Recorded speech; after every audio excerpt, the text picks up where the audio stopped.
नवले पुलाची पाहणी केलेली आहे। ज्या मध्यंतरी घटना घडत होत्या सातत्याने अपघाताच्या तुम्हाला अधिकाऱ्यांना सूचना दिलेल्या आहेत की अपघाताप्रमाणे शून्यावरती आलं पाहिजे।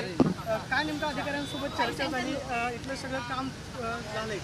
मी नॅशनल हायवे आणि माननीय गडकरी साहेबांचे मनपूर्वक आभार मानते की या संपूर्ण भागामध्ये ॲक्सिडेंट्स वाढले होते आणि माझ्या सगळ्या सहकाऱ्यांच्या आणि स्थानिक लोकांच्या मदतीने आम्ही सगळे एकत्र मिळून त्याचा पाठपुरावा करत होतो।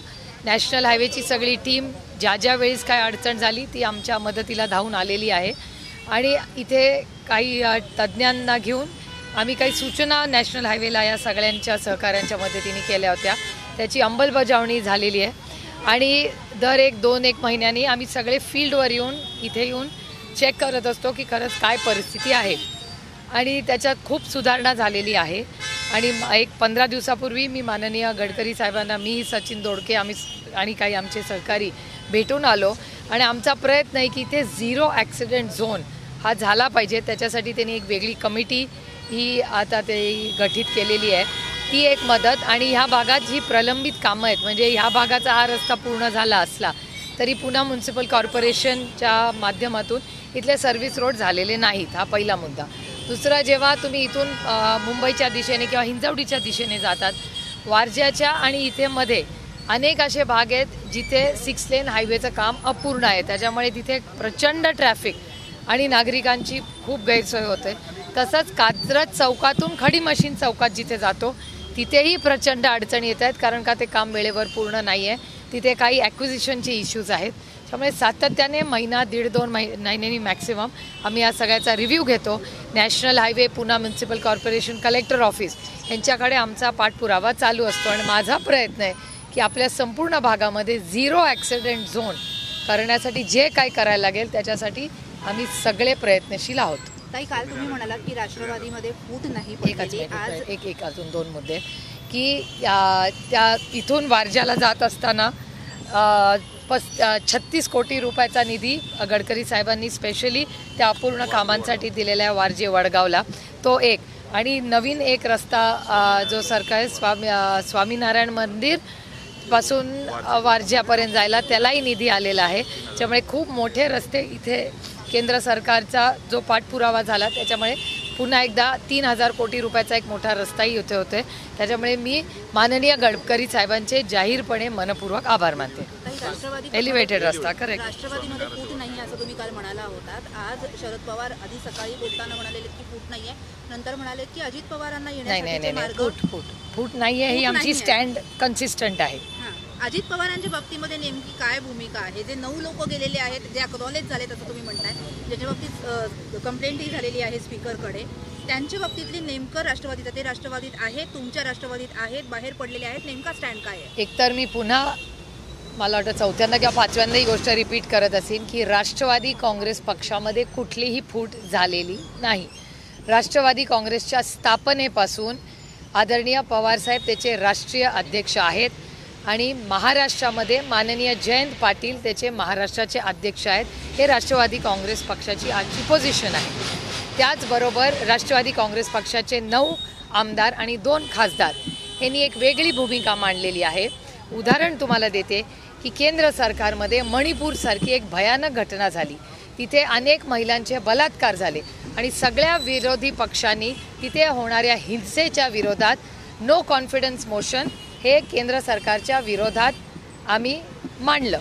आणि ह्या देशामध्ये जर कुठल्याही महिलेवर बलात्कार होणार असतील, अन्याय होणार असतील, गोळीबार होणार असेल, लोकांना औषधं मिळणार नसतील, महागाई त्या भागात मणिपूरमध्ये देशात तर झालीच आहे, पण मणिपूरचा एक उदाहरण घेऊन ज्या पद्धतीने आमच्यातले एक खासदार आहेत त्यांनी नो कॉन्फिडन्स मोशनमध्ये ज्या बलात्कार झालेल्या महिला ज्यांच्यावर अन्याय झाला त्याच्या बाजूनी जे सरकार होतं समर्थन करणारं, त्या मुख्यमंत्र्याचं समर्थन करणारं जे सरकार होतं त्याच्या बाजूनी मतदान केलं, ज्याचा मी जाहीर निषेध करते।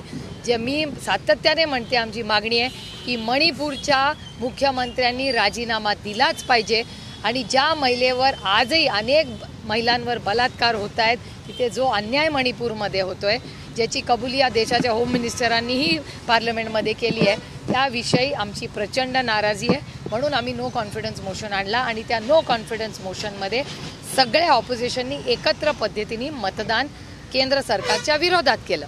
आमच्यापैकी एका खासदारांनी त्यांच्या बाजूनी म्हणजे ज्या लोकांनी या बलात्कार या मुख्यमंत्री त्यांची बाजू जी मांडली त्यांच्या केलं. त्याच्यामुळे आम्हाला आश्चर्य वाटलं की एवढी क्रूर घटना असताना असं मतदान कोण करू शकतं, पण त्यांनी समर्थन त्यांचं केलं.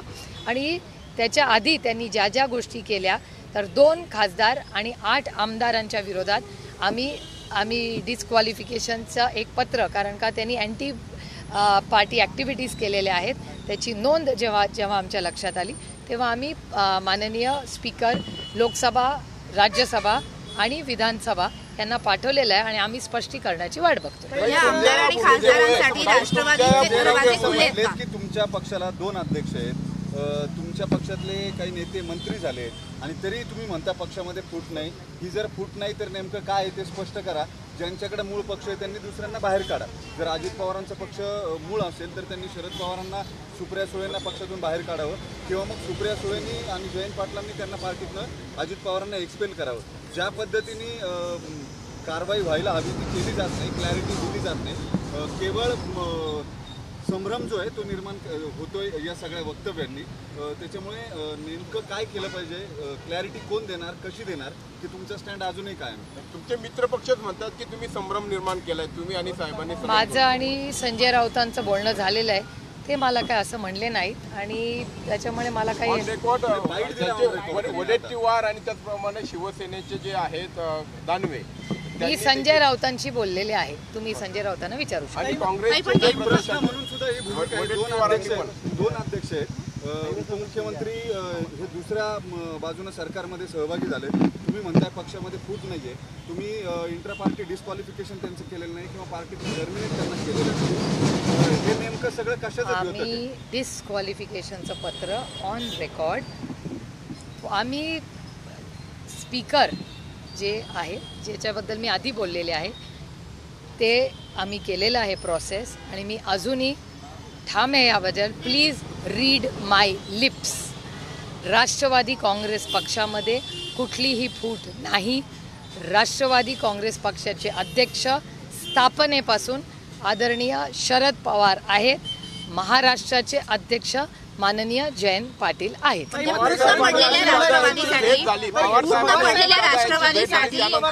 संधी नाही. पवार साहेब थेट म्हणतायत की संधी मागायची नसते आणि संधी परत द्यायची नसते. 2000 ज्यावेळेस 19ला जी घटना घडली त्यावेळेस मी सांगितलेलं होतं, मात्र त्यानंतर एक संधी दिली, याच्यानंतर अजित पवारांना संधी मिळणार नाही असं जर थेट पवार साहेबच बोलत असतील तर याचा अर्थ काय? अजित पवारांना पुन्हा पक्षात घ्यायचं नाही किंवा अजित पवारांनी जो निर्णय घेतलेला आहे त्याला तुमचं समर्थन?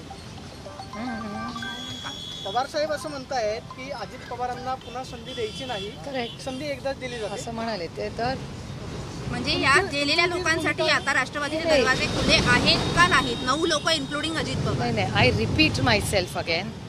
पुन्हा एकदा मी तेच बोलतेय की राष्ट्रवादी काँग्रेस पक्षामध्ये कुठलीही फूट नाही. राष्ट्रवादी काँग्रेस पक्षाचे देशाचे अध्यक्ष स्थापनेपासून आदरणीय पवार साहेब आहेत आणि महाराष्ट्राचे अध्यक्ष माननीय जयंत पाटील आहेत. आमच्या पक्षाचे 9 आमदार आणि 2 खासदारांनी एक वेगळी भूमिका घेतलेली आहे.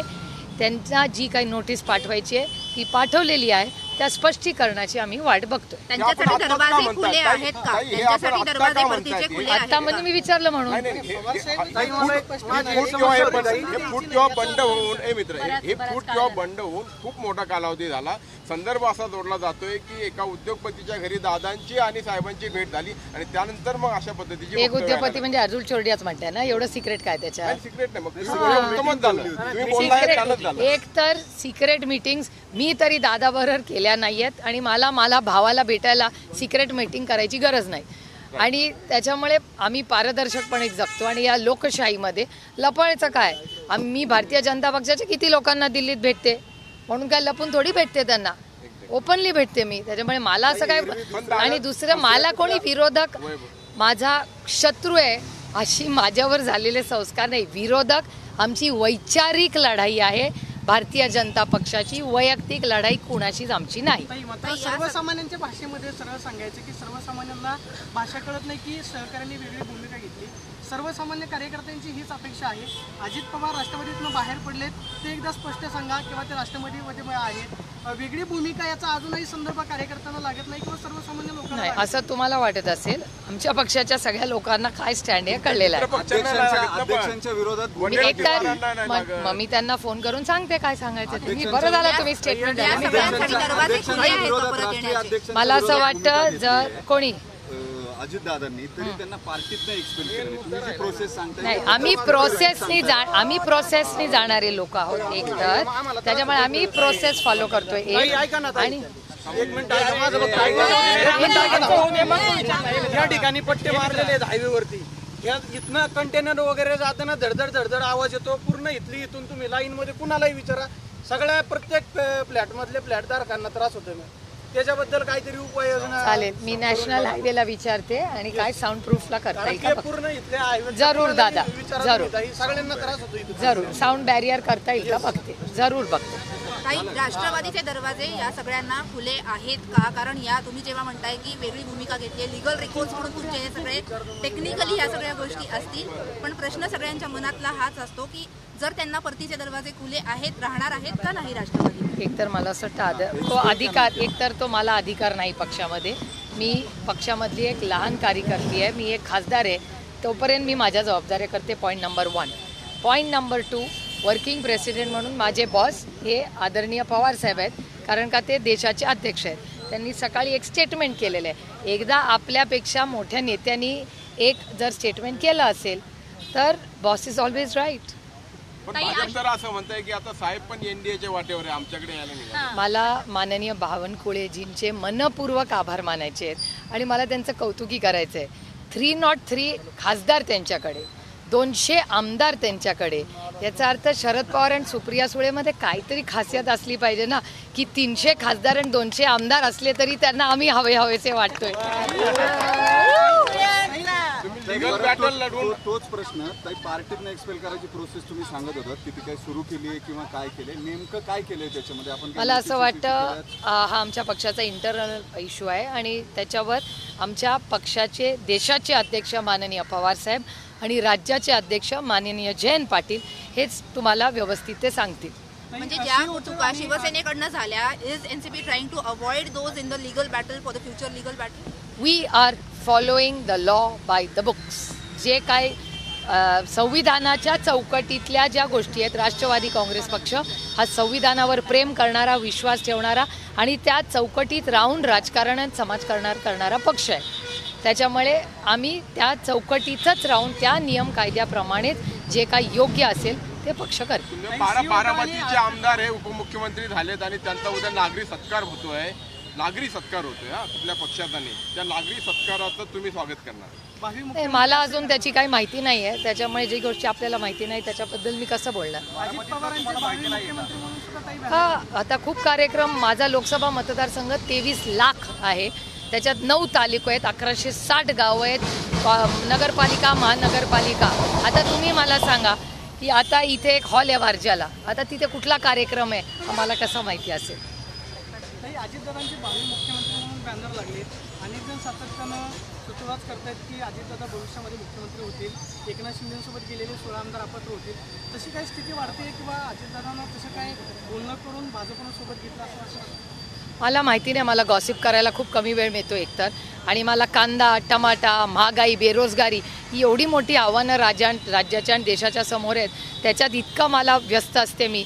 आणि ह्या कांद्याचा प्रश्न जो गेले 4-5 दिवस सगळीकडे आता तुम्ही बघताय, तो गेले 4 महिने मी पियुष गोयलांशी त्याच्याबद्दल बोलते, जे ऑन रेकॉर्ड ट्विटरवर पण आहे. त्याच्यामुळे पॉलिसी लेवलला माझा इतका वेळ जातो, त्याच्यामुळे बाकीच्या ह्या गोष्टी मला फारशा माहितीही नसतात. काल पॉलिसी पॅरालिसिस बद्दल बोललात. आज अजित पवारांनी आढावा बैठका घ्यायला सुरुवात केलेली आहे. पुण्यामध्ये सुद्धा त्यांनी विभागीय आयुक्त असतील, पिंपरी चिंचवड असतील आणि सगळ्या जी कामं चालू आहेत त्याच्या माध्यमातून आम्ही विकासाचं राजकारण करतोय ही भूमिका घेत आहे. एकीकडे ते विकासाचं राजकारण, दुसरीकडे तुमचं म्हणणं पॉलिसी पॅरालिसिस. नाही, माझा आरोप केंद्र आणि महाराष्ट्र सरकारवर आहेच की हे पॉलिसी पॅरालिसिस आहे. Infrastructure is not policy. पॉलिसीमध्ये माणसं असतात, शेतकरी असतात, शिक्षणाची पॉलिसी असते, शेतीची पॉलिसी असते, मीडियाची पॉलिसी असते, सगळ्या इन्फ्रास्ट्रक्चरची पण पॉलिसी असते. मी पॉलिसी पॅरालिसिस म्हणते आणि मी त्या मतावर अजून ठाम आहे याचं कारण असं, कांद्याचा विषय 4 महिन्यापूर्वी मी हा पॉलिसीचा इश्यू रेस केला होता. त्यानंतर डेटा प्रोटेक्शन बिल केंद्र सरकारने आणलेलं आहे. तुम्हाला माहिती आहे कोऑपरेटिव्ह फेडरलिझम नावाचा एक शब्द आहे, म्हणजे देश आणि राज्य यांचे आपापले रोल्स असतात. सातत्याने केंद्र सरकार राज्यांचे रोल्स किंवा जबाबदाऱ्या किंवा अधिकार कमी करण्याचं पाप करते आणि कोऑपरेटिव्ह फेडरलिझम हे सातत्याने राहील आणि त्याचा मान सन्मान होईल हे कैलासवासी अरुण जेटली सातत्याने म्हणायचे. पण आता तो शब्दच मला पार्लमेंटमध्ये ऐकायला मिळत नाही. म्हणजे कांद्याबद्दल तसंच आहे, टमाट्याबद्दलचे भाव पडले. काल तुमच्याच सगळ्या चॅनलवर मी साखरेचं ऐकलं. साखरेचं त्यातले जे अधिकारी होते ते काय म्हणाले तुमच्या सगळ्यांच्या चॅनलवर की सप्टेंबरमध्ये ते संपणार आहे आणि त्याच्या पुढचा निर्णय झालेला नाही, त्याच्यामुळे ते तिथे संपतं. याचा काय अर्थ होतो? Policy paralysis. त्यामुळे सातत्याने धोरणात्मक बदल जे होत आहेत त्याच्यात महाराष्ट्र सरकारमध्ये आणखीन एक मी तुम्हाला उदाहरण देते. पॉलिसी पॅरालिसिस तर 48 तासावरचं उदाहरण की महाराष्ट्राचे शेती मंत्री जातात दिल्लीला कॉमर्स मिनिस्ट्रीला भेटायला. ती मीटिंग चालू असताना त्याच विचाराच्या सरकारचे डेप्युटी चीफ मिनिस्टर ट्विट करतात. म्हणजे त्या मंत्र्याला माहितीच नाही की काय चाललं आहे, नाहीतर ते गेलेच कशाला असते कॉमर्स मिनिस्टरला भेटायला. त्याच्यानंतर हे घडलं 9 वाजता. त्याच्यानंतर माननीय मंत्री बाहेर आले, तोपर्यंत पेपर फुटला होता आणि ऑलरेडी माननीय दुसऱ्या उपमुख्यमंत्र्यांनी जपानला त्यांना माहिती कळली. पण पियुष गोयलांच्या घरात बसलेल्या बिचाऱ्या इथून मुंबईवरनं स्पेशल विमान करून गेलेल्या ह्या ॲग्रिकल्चर मिनिस्टरला या लोकांनी अंधारात ठेवलं. याचा पॉलिसी पॅरालिसिस हा खरं तर महाराष्ट्राच्या शेती मंत्र्याचा अपमान आहे. त्याच्यानंतर 3 वाजेपर्यंत काही झालं नाही. 3 वाजता राज्याचे मुख्यमंत्री म्हणतात, म्हणजे सकाळी 9 वाजता डेप्युटी चीफ मिनिस्टरला जपानमध्ये गोष्ट कळते, ती त्या शेती मंत्र्याला कळत नाही. त्याच्यानंतर 6 तासांनी मुख्यमंत्री करतात. It is obviously policy paralysis. पहिली ही अनाऊन्समेंट कोणी करायला पाहिजे होती तर या राज्याच्या माननीय मुख्यमंत्र्यांनी करायला पाहिजे होती. डेप्युटी मुख्यमंत्री जातात जपानला आणि तिथून करतात. म्हणजे हा महाराष्ट्राच्या म्हणजे मुख्यमंत्र्यांचाही अपमान आहे. त्यांनी तर बिचाऱ्यांनी 3 वाजता अनाऊन्समेंट केली आणि 40% नाही. पॉलिसी पॅरालिसिस कुणाचं कशाला मिळत नाही आहे. शेती मंत्री एक करतायत, मुख्यमंत्री काहीतरी बोलतायत आणि डेप्युटी चीफ मिनिस्टर जपानमधून. This is policy paralysis. कशाला मेळ नाही आहे. आणि त्यातून माननीय देवेंद्रजींचंही मी कौतुक करते की ते बोलताना असं म्हणाले की मी अमित शहाजींशी बोललो, मी पियुष गोयलांशी बोललो. मग हे 2 रेफरन्सेस पियुष गोयलांनी आमच्या धनुभाऊला का नाही सांगितले? धनुभाऊंनी फोन करून माननीय शिंदे साहेबांना काय नाही सांगितले? दिस इज पॉलिसी पॅरालिसिस. कशाला मिळत नाही आहे. दुसऱ्याला मिळू द्यायचं नाही हा भाजपचा प्रयत्न. आता शक्यता नाकारता येणार नाही. सी वोटर आणि आजतकचा सर्वे आला आहे की महायुती आणि महाविकास आघाडीला लोकसभेमध्ये महाविकास आघाडीला जवळपास 28 जागा मिळतील आणि महायुती जे आता अजित पवार आणि एकनाथ शिंदे भाजपसोबत गेलेले आहेत त्यांना अवघ्या 20च जागा मिळतील. अजित पवारांना आणि एकनाथ शिंदेंना सोबत घेऊन किंवा राष्ट्रवादी पक्ष आणि शिवसेना पडून सुद्धा भाजप त्यांच्या अंतिम ध्येयापर्यंत पोहोचू शकत नाही असं वाटतंय.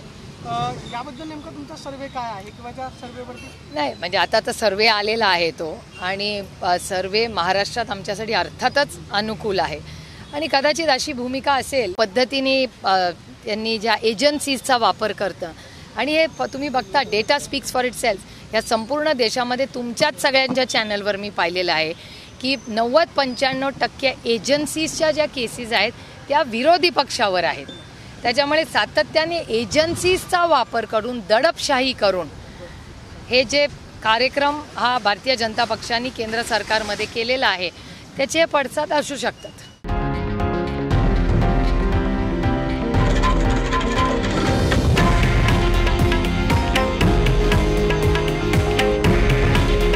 हे आहे देशातील नंबर 1 न्यूज नेटवर्क आणि आपण पाहत आहात TV9 मराठी.